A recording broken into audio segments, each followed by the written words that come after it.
आखिर सपना के खुद के सास ससुर अपनी ही बहू को क्यों बदनाम करना चाहते हैं।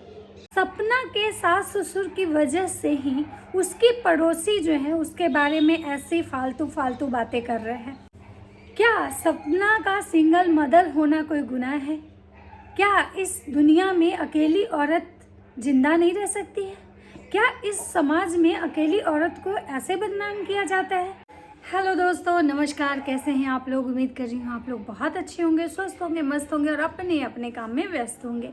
और मैं प्रिया शर्मा और मैं आज के अपने इस ब्लॉग में आप लोग का स्वागत कर रही हूँ। और मैं आज आप लोगों के साथ कुछ ऐसी बातें शेयर कर रही हूँ जो सिर्फ एक औरत के लिए नहीं है। ये समाज में पूरे औरत तो नहीं कह सकते हैं, लेकिन बहुत औरत हैं जो इस चीज़ से सफ़र कर रही हैं। और मैं उन सारी औरतों के लिए ये बात करना चाहती हूँ, क्योंकि सिंगल औरत की बात करना सिर्फ एक किसी को टारगेट करना होगा। और एक किसी को टारगेट हम तब तक नहीं कर सकते हैं जब तक कि दोनों पक्ष की सच्चाई ऑन कैमरा नहीं, ऑफ कैमरा हमें पता ना चला हो। क्योंकि ऑन कैमरा हम वही बात बोलते हैं जो बातें हम सोशल मीडिया से देखते हैं, ऑन कैमरा जो हमें बताई जाती है। तो इसलिए मैं ऑन कैमरा नहीं की बात ही करूँगी यहाँ पे। तो ऑन कैमरा की जो बातें हैं ना, वो अलग अलग चीज़ें, अलग अलग रिएक्शंस आते हैं, क्योंकि हर किसी का सोचने का जो तरीका होता है अलग होता है। तो मैं किसकी बात कर रही हूँ? तो मैं बात कर रही हूँ स्नैपी गर्ल। जी हाँ, स्नैपी गर्ल की बात कर रही हूँ, जिनको लेके बहुत सारी बातें जो हैं अभी सोशल मीडिया पे चल रही हैं। स्नैपी गर्ल ऐसे करती थी, स्नैपी गर्ल वैसे करती थी, मतलब कि उनके स्नैपी गर्ल के बारे में कहा जा रहा है कि स्नैपी गर्ल अपने ससुर के साथ भी गलत संबंध बनाना चाह रही थी। उनके साथ वो गलत संबंध बना के उनसे शादी करना चाह रही थी। जैसे कि उन्होंने उनके हस्बैंड के मरने के बाद उनकी शादी उनके देवर से हुई थी। आप सबको पता है कि पहले उनकी शादी मतलब कि जो हुई थी उससे उनकी एक बेटी है, फिर उनकी शादी उनके देवर से हुई थी। ये सूरज और राजवीर दो उनके हस्बैंड मतलब रह चुके हैं, जो कि अभी इस दुनिया में नहीं है।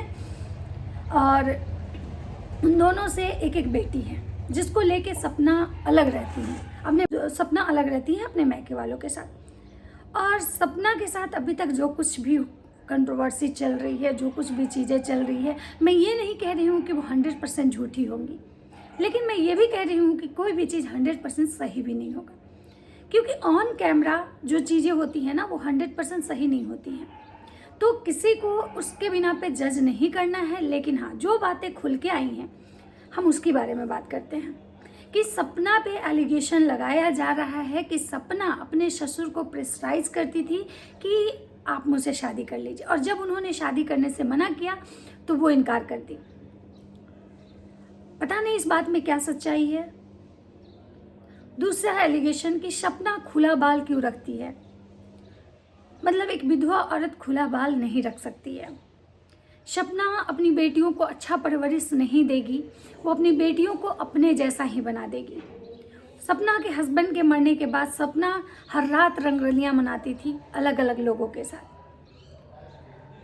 मैं एक बात कहना चाहूँगी, एज ए मतलब औरत होने के नाते मैं एक ही चीज़ कहना चाहूँगी कि कोई भी औरत अगर विधवा हो जाती है तो खुला बाल रखना कोई ऐसा नहीं है कि खुला बाल रखना गुनाह है। क्योंकि हम आज जिस जनरेशन में जी रहे हैं, आज 76 स्वतंत्रता दिवस 76वां मनाया गया, और आज भी हमारी मानसिकता जो है वो 1987 वाली। तो ये तो गलत है ना। क्योंकि जो विधवा हो गई, अगर कोई लड़की है, कोविड के समय में आप लोग को भी पता है बहुत सारी ऐसी लड़कियां जो बहुत कम एज में विधवा हो गई। तो क्या विधवा हो गई तो उसका जीने का हक खत्म हो गया? क्या विधवा औरत की कोई जिंदगी नहीं होती? तो मैं इस बात से मुझे तो बिल्कुल ये सहमत नहीं हूँ, अच्छा नहीं लगा। आप लोग अपना अपना राय दीजिएगा। दूसरी बात कि लोग कह रहा है कि सपना के जो है अपनी बच्चियों को अपने जैसे बना देगी, अच्छे संस्कार नहीं देगी। मैं ये नहीं कहती हूँ कि दुनिया की हर माँ सही है। बहुत सारे ऐसे केस हम देखते हैं समाज में जहाँ बहुत माँ गलत होती हैं, बहुत बच्चे भी गलत होते हैं। लेकिन मैं एक बात ज़रूर कहना चाहूँगी कि कोई भी माँ बाप भले ही गलत हो सकता है, ये एज ए एक्सपीरियंस मैं बता रही हूँ, लेकिन माँ कभी गलत नहीं होती हैं। और माँ कभी भी नहीं चाहती है, कोई पेरेंट्स कभी भी नहीं चाहते हैं कि मेरे बच्चे खराब हो। तो सपना कैसे अपनी बच्चियों को अपने जैसे बना देगी? ये कौन सा बात हुआ? मतलब लोग कहता है कि किसी माँ से बेहतर उसके भविष्य के बारे में, ऐसा सब कहते हैं कि किसी माँ से बेहतर उसके भविष्य के बारे में कोई नहीं सोच सकता है, उसकी माँ से बेहतर। फिर सपना अपने बच्चियों को अपने जैसे कैसे बना देगी? तीसरा बात कि सपना अलग अलग मर्दों के साथ रंगरलियां मनाती थी। मैं एज ए ह्यूमन, मतलब औरत होने के नाते कह रही हूँ, ह्यूमैनिटी, इंसानियत जिसको कहते हैं, कि जब किसी कोई औरत का डाइवोर्स हो जाता है, जब कोई औरत का हस्बैंड उसको छोड़ देता है, जब किसी औरत का अपने हस्बैंड से अच्छा एक अंडरस्टैंडिंग नहीं होता है, या जीवन में जो परेशानियाँ चलती भी रहती है ना, तो वो औरत हर किसी के साथ नहीं सोती, क्योंकि औरत उसी मर्द के साथ कंफर्टेबल फील करती है जिस मर्द को वो दिल से मानती है। अदरवाइज विधवा होने का मतलब ये नहीं होता है कि वो औरत हर किसी के साथ सो जाती है। तो औरतों के बारे में इस टाइप से औरत हो के एलिगेशन लगाना मुझे सही नहीं लगता है।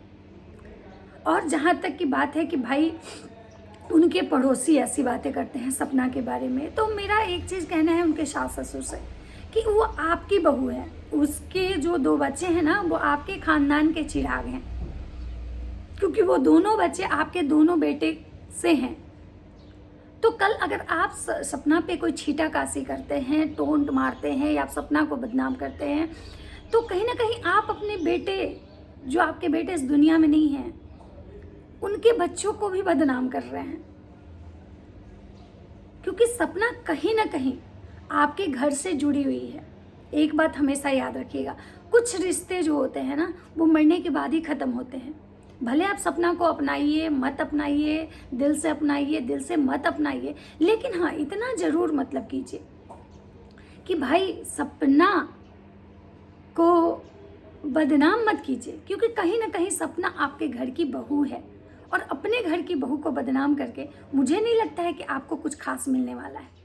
रही बात सपना की पड़ोसियों की, जो इस तरह से वीडियो बनाते हैं, उसके बारे में बातें रखते हैं कि सपना के हस्बैंड जब एक्सपायर किए थे, तो उनका एक्सपायर किए वो कुछ ही दिन हुआ था और सपना ने अपने देवर को अंगूठी गिफ्ट किया था। मतलब कि सपना का कैरेक्टर अच्छा नहीं है, वो शुरू से ही ऐसी है। तो एक बात बताइए, जब कोई किसी का हस्बैंड मर जाता है, इस दुनिया में नहीं होता है, तो क्या उसके बाद से उसका जीवन ख़त्म थोड़े हो जाता है? उसके बाद भी उसको हिम्मत बांध के आगे जीना होता है, अपनी चीज़ों को देखना होता है। और सपना के हस्बैंड जब मरे थे तो एक बेटी उसके पास छोड़ के गए थे। तो अगर सपना खुद को डिप्रेशन में ले जाती, खुद को अगर मतलब डिप्रेशन में ले जाती, खुद का ख्याल नहीं रखती, तो अपने बच्चे का ख्याल कैसे वो रखती?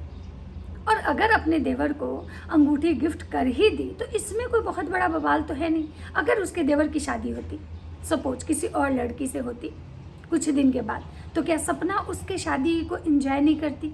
ये सपना ठीक एंजॉय नहीं भी करती, तो क्या सपना अपने देवरानी को कुछ गिफ्ट नहीं करती, अपने देवर के शादी में गिफ्ट नहीं देती? तो एक अंगूठी अगर वो गिफ्ट कर ही दी, तो इससे ये कैसे प्रूफ हो जाता है कि सपना कैरेक्टरलेस है?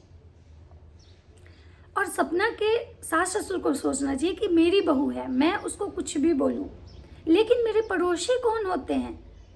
पड़ोसी पड़ोसी होते हैं, अपना खून होता है। हमेशा अंकल जी आंटी जी को ये चीज़ें सोचनी चाहिए थी कि उनका, अगर उनको लगता है कि उनको खुद की बहू के बारे में कुछ बोलना है, तो वो खुद डायरेक्ट बोले ना। ये पड़ोसी उनके जब बोलने आते हैं, ये चीज़ें बिल्कुल अच्छी नहीं लगती है, क्योंकि भाई आप अपने घर की इज्जत दूसरे के हाथ में दे चुके हैं, और दूसरे आपके पड़ोसी जो दूर दूर तक आपके कोई नहीं है, कोई रिश्ता नहीं है उनका, आज वो पड़ोसी आपके साथ इसलिए खड़े हैं क्योंकि वो कहीं ना कहीं आपकी कंट्रोवर्सी से आपके बहू को बदनाम करके व्यूज डॉलर कमा रहे हैं। लेकिन जब आपको ज़रूरत होगा ना, तो वो पड़ोसी आपको मुखाग्नि नहीं देंगे, वो पड़ोसी आपके अपने नहीं खून कहे जाएंगे। कहीं ना कहीं सपना की बेटियां ही आपकी अपनी खून होंगी। ठीक है, अंशु का बात है, मानते हैं, चलिए आप अंशु को अडॉप्ट किए हैं, अंशु को अपने साथ रखे हैं, चलिए अंशु एज ए घर के मेंबर है, तो चलिए अंशु कुछ बोलती है सपना के बारे में तो समझ में आता है कि भाई ये दोनों ननद भाभियाँ हैं, दोनों का एक शुरू से मतलब ये रहा है। लेकिन जब कोई थर्ड पर्सन बाहर वाला आपके घर में आके हर कुछ बोलता है सपना के बारे में, आपके घर का वीडियो बनाता है, आपके किचन तक जाके आपके पड़ोसी कंफर्टेबल होके वीडियो बनाते हैं, आप लोग को बिठा के आप लोग का ओपिनियन वीडियो बनाते हैं, उसके बाद सपना के अगेंस्ट उस वीडियो को यूज़ करके वो डॉलर कमाते हैं, तो कहीं ना कहीं आपके घर के इज्जत को नीलाम कर रहे वो। और आपकी बहू उसके बावजूद भी कुछ बहुत ज़्यादा वो नहीं करती है। आपकी बहू चाहेगी तो भाई वो भी तो बोल सकती है ना, लेकिन वो फिर भी बोलती है मम्मी जी पापा जी। तो रीज़न ये है ना कि अंकल जी अगर मानते हैं सपना गलत ही है, लेकिन आप सही है ना, तो सही तरीके से अपने बात को रखिए, आप खुद रखिए, खुद बोलिए अपनी बातें। आपको किसी थर्ड पर्सन की सहारा लेने की ज़रूरत नहीं है। आप अगर सपना के अगेंस्ट वीडियो आप बनाते हैं ना, तो आपको लोग ऐसे भी पहचान जाएगा कि आप सपना के सास ससुर हैं, लोग आपकी बात को सुनेगा, देखेगा। अंशु के वीडियो में आप बोलिए, लेकिन पड़ोसी, ये चीज़ें बिल्कुल ही अच्छी नहीं लग रही है। इससे क्या हो रहा है, आपके जो मरे हुए बेटे हैं ना दोनों, उनके भी अंतरात्मा को दुख पहुंचता होगा, क्योंकि कहीं ना कहीं उनकी बच्चियां, उनका जो ब्लड से जो उनके जो बच्चे हैं ना, वो भी कहीं ना कहीं इस चीज़ में घसीटे जा रहे हैं। आप सपना को इग्नोर कीजिए, सपना को छोड़िए, अपनी पोतियों पे फोकस कीजिए, वो तो आपके खून है, सपना मानते हैं आपके खून नहीं है। तो कहीं भी मेरे पड़ोसी मेरे बारे में गलत चीज़ें बोलें और मेरे ससुराल वाले, मेरी फैमिली वाले उसके सपोर्ट में हों, तो ये चीज़ें तो बिल्कुल सही नहीं है। आप लोगों को क्या लगता है, आप लोग मुझे कमेंट करके बताइएगा। उसके बाद मैं आप लोगों को इससे रिलेटेड एक बहुत ही ज़्यादा मतलब कि क्या बोलूँ, एक ऐसी वीडियो जो मुझे पता चला है, मैं आप लोगों के साथ ज़रूर शेयर करूँगी। तो इस वीडियो को यहीं पे ख़त्म करते हैं, मिलते हैं नेक्स्ट वीडियो में। राधे राधे।